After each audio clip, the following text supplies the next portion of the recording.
Hamish, this is Stan. This is Civil Banter. We are two civil litigators at Nelligan Law, helping people through injuries, insurance fights, and life's legal curveballs. You're joining us on episode number 9, Poor Choices, when a party turns into a lawsuit. I love it. And for those who just heard that title, that's P-O-U-R. We love a pun here. We love a good pun. And the lowest form of humor. And moving on from that, we're going to get into a new segment. This is Two Truths and a Lawyer. So in this segment, I have picked a bio for one of our esteemed Nelligan Law colleagues, and I will be saying 2 truths and a lie from that bio, and it will be Stan's job to assess which of these 3 statements is the lie. So looking forward to it. Hopefully I don't get in trouble with them. We're going to be looking at Rianne Foley's bio. So Rianne is a lawyer in our employment and labor law groups, and I believe she was just wrapping up her articles when I joined the firm. She's great to have on files. There's a couple of files where there's overlapping issues between employment and also personal injury when someone's lost their job, and it's really helpful to be able to run down the whole knock on an employment lawyer's door, have a quick word with Rianne, perhaps bring her on in a more detailed capacity. So really useful, comes up all the time. So the 3 statements I have from Rianne Foley's bio. 1, Rianne is originally from Newfoundland. That's true. I know. Very confident. That okay. Fact. 2, Rianne played varsity lacrosse. Don't know for sure. 3, Rianne held a research position at Canadian Association of Refugee Lawyers. Certainly plausible. Okay. So no, number 1 I know is true. Okay. We have a number of proud Newfoundlanders at this firm, and We do. Rianne is one of them. We do. I think we lead on a per capita basis, frankly, which is potentially overrepresented. I'm here for it. They are not only wonderful people, really fun, but super smart, and the more the merrier, as far as I'm concerned on that front. But we have a lot of them. And there was a great event recently, which I had a conflict, so couldn't go to, but it sounded like a lot of fun. The Evening in the Maritimes event, I think, was really well attended. Yeah, I know there were a lot of us there. I wasn't there either this year, unfortunately, but yeah, apparently great food and even better times. So following in that proud tradition of Newfoundlanders and East Coasters, not just Newfoundlanders, we have, I think, a number from Nova Scotia as well. Mm-hmm. Not aware of any Islanders, though, here at Prince Edward Island, folks. So yeah. If next you work here and you're from Prince Edward Island, let me know. Okay, so we know that one. I know that one's true. I hope, God, it's true. Otherwise, I will have shot my mouth off quite a lot here. Can you confirm that's true?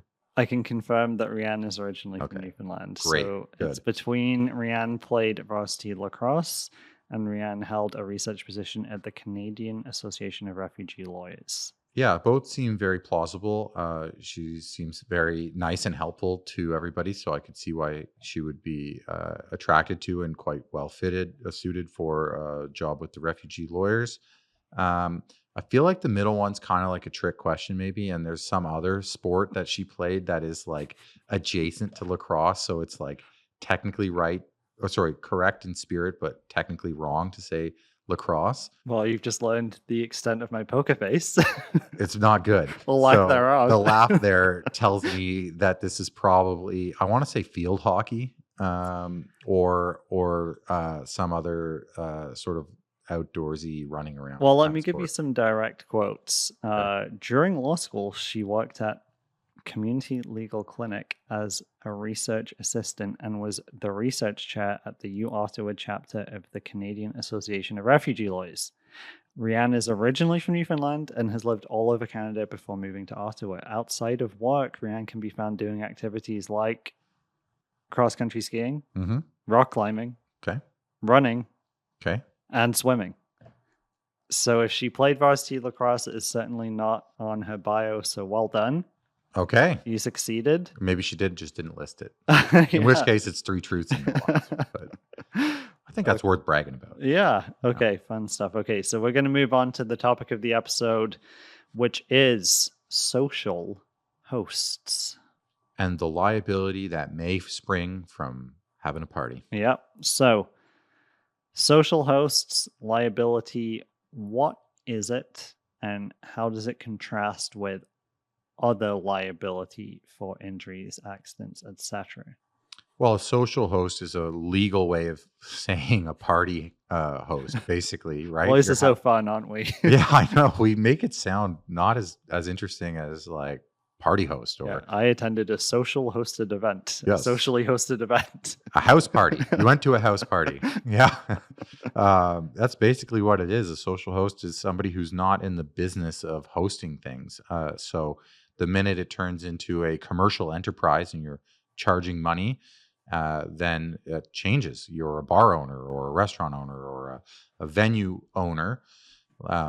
And the expectation is different. It's that you're in this as a profession and you're held to a higher standard. Right. And so there's absolutely clear-cut obligations on a commercial host. Yeah, and the obligation we're often talking about is essentially someone goes to a bar, they are overserved alcohol, And then sent on their way. sent on their way, keys in hand, uh, drive down the street. Misfortune ensues. Yep, whether it's the passenger gets injured, or they hit a pedestrian, or they crash into another vehicle, or any number of different situations, there is a claim that the injured party might have against the bar on the basis of them being a commercial host, saying you overserved this individual and you also bear not to say that the individual who was overserved bears no responsibility, but to say that the bar or the establishment, the restaurant, what have you, the music festival, Right. also bears responsibility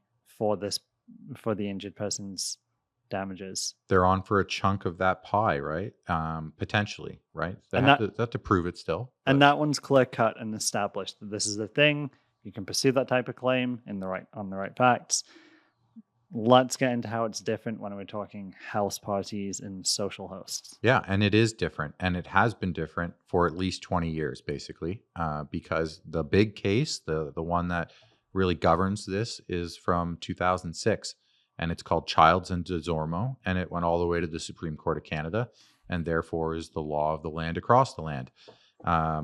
What it is it talks about the potential liabilities or the extent thereof of a social host. And I'll give you some facts before we get into the sort of meat of the decision and maybe more of a big picture policy discussion on this topic than anything else. But on New Year's Eve, Julie Zimmerman and Dwight Courier hosted a BYOB, Bring Your Own Booze party. And one of their guests, Desmond Desormeaux, who was a known heavy drinker, consumed about 12 beers. After the party, he drove home and caused a car crash, killing one person and seriously injuring others, including the plaintiff, Zoe Childs, who was unfortunately left paralyzed. And the central question in this case was whether the social hosts, private individuals hosting a party, owed a duty of care to third parties who may be injured by an intoxicated guest after that guest had left the social host party. Mm-hmm.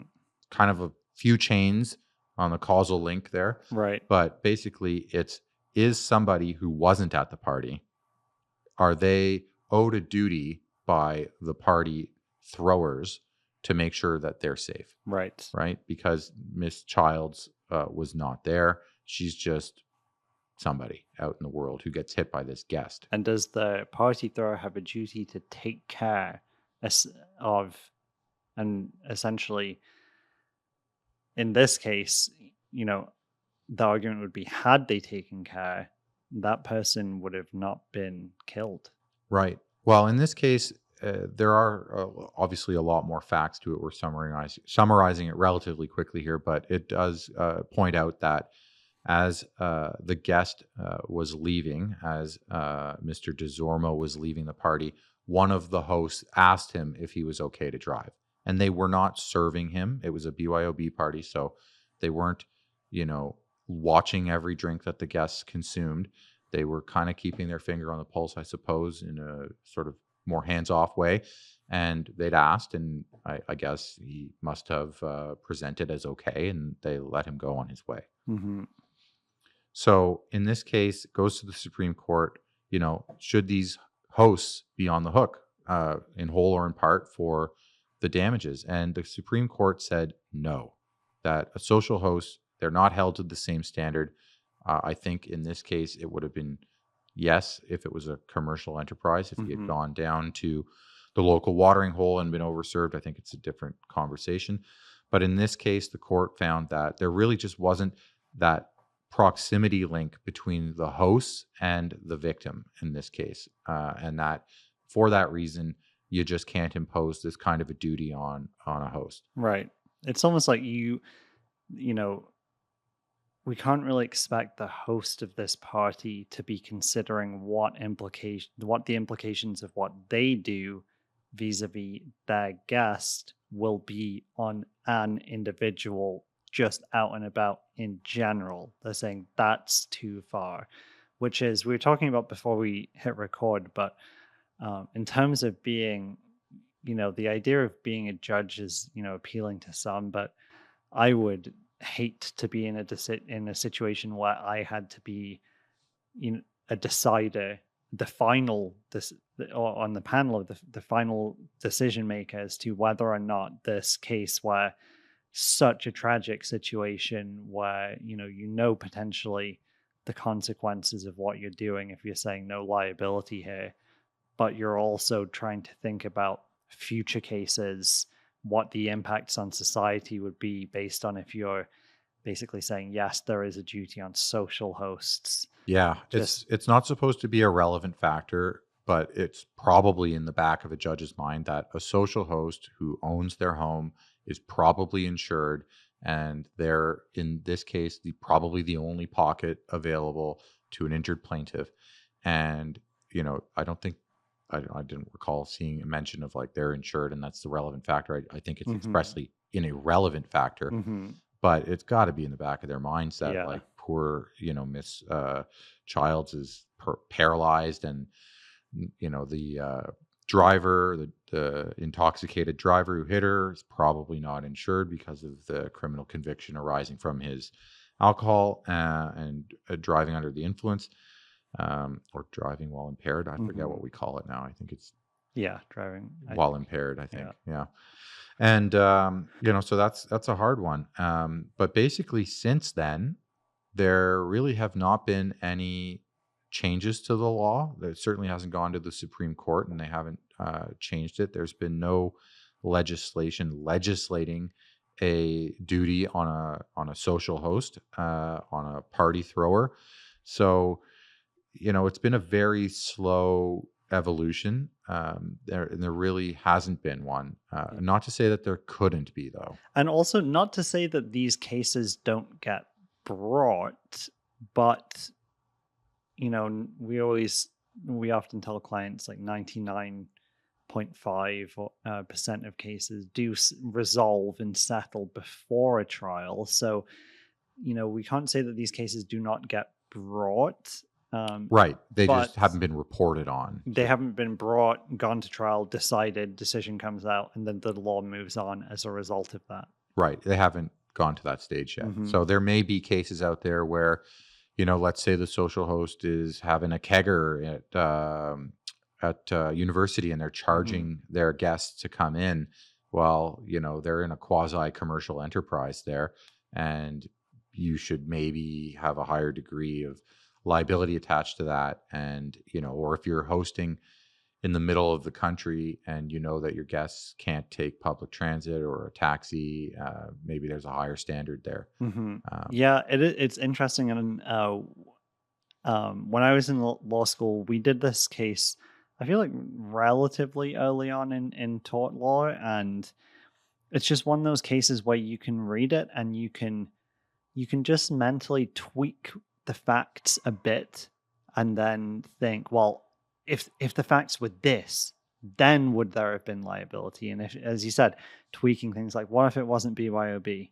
right. Um, What if they're expressly serving drinks at this party and they're like me, an amateur mixologist. They yeah. really like making cocktails. They want to show off their skills, and they fire 10 old fashions into this guy and then send him on his way, then yeah, I think they're going to have to be liable there. And what if there was no inquiries made at all about are you good to get home or anything like that? What if there was none of that? Yeah. Or what if there was more of that, but it was unsuccessful Right. or not credible, or there was an inquiry, but also the inquiry was, are you good to drive? And the guy, Oh yeah, I'm fine. yeah, said he's fine, broke a shelf on the way out. Like it's very easy to play with these facts and be like, if it was a little bit different, would the result have been different? Yeah, it's an interesting one. I also wonder if over the course of the 20 years between this decision and now, attitudes towards this have changed. And I Hmm. wonder if the Supreme Court would say differently now, Hmm. that maybe in light of all that we know, and I think we really should have known back in '06, but certainly now in 2026, I mean, how many times do we have to see it on the news? And maybe hitting these party hosts with a little bit more in terms of liability. I don't know. I go back and forth. As somebody who hosts parties, I don't know if that's fair Hmm. necessarily, and it's a lot to put onto somebody on top of throwing a good party. Hmm. Okay. So there are other cases. There's one that I worked on.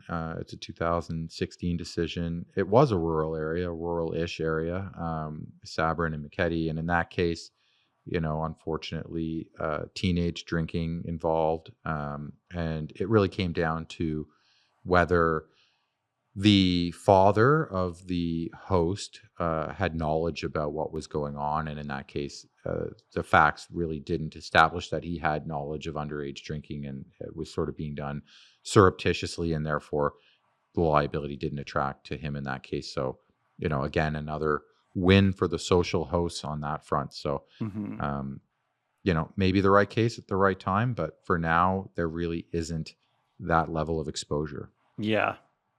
Yeah, I think it's inevitable that it's going to come back as a big case at some point in the future. It's just really hard to think about what effect that could or would have on how people socialized and how people went about things like having parties, having just friends over for dinner. Like it could get into murky territory very quickly. But obviously, when these cases get to trial or when they've been appealed all the way up to the Supreme Court, there's again the whole thing is these cases do, in a sense, really cry out for a remedy because they're not trivial accidents where people are taking a run at this type of theory of a case. They're usually very serious paralysis, death, involving children. Yeah, there's been cases, maybe not squarely on point, but I'm sure you're aware of it. Rankin Garage, that case where Right. some individuals, teenagers, they broke into a car Dealership, yeah. dealership, stole a car, and then crashed it. And in that case, the same sort of ideas were at play. That there's going to be available insurance through this car dealership, and they should have anticipated drunken youths breaking into their car. In that case, no, the liability did not flow from it. Yeah. But it's possible I in those think cases. I think I read the trial because that was trial and then court of appeal, and I think I read each decision. And after reading each decision, uh, I agreed. I agreed with the conclusion in after reading each set of reasons. Yeah, So it's a tricky case when you read the trial decision and you say yes, I agree with the reasoning, and then you read the court of appeal decision that says the exact opposite, and you say yes, I agree with that reasoning. yeah, that's why they're tricky, and that's why being a judge can be very difficult. So, yeah, unless there's legislation change or a new case finds its way to the Supremes, I don't see this changing right now. Okay, and with that, we'll say our goodbyes. You can find our team at nelliganlaw.ca. You can find me on LinkedIn at linkedin.com/in/hmillsmcEwan. And you can find me at linkedin.com/in/Stanford Cummings. And if you have comments, questions, topic suggestions, if you want to pick our brain about any of the things we've just discussed, and if you have thoughts on social hosts and whether this is a good thing that we don't presently have social host liability, or if you think this is a real issue and you see it should be changing in the future, shoot us an email at civilbanter@nelliganlaw.ca. Like, comment, subscribe, share with your friends and family, especially going into a long weekend in the summer. Yeah, this is if you've got a road trip coming up, it's cue them all up in your Spotify and plug in your CarPlay and listen on the way. Okay, well, that's a wrap.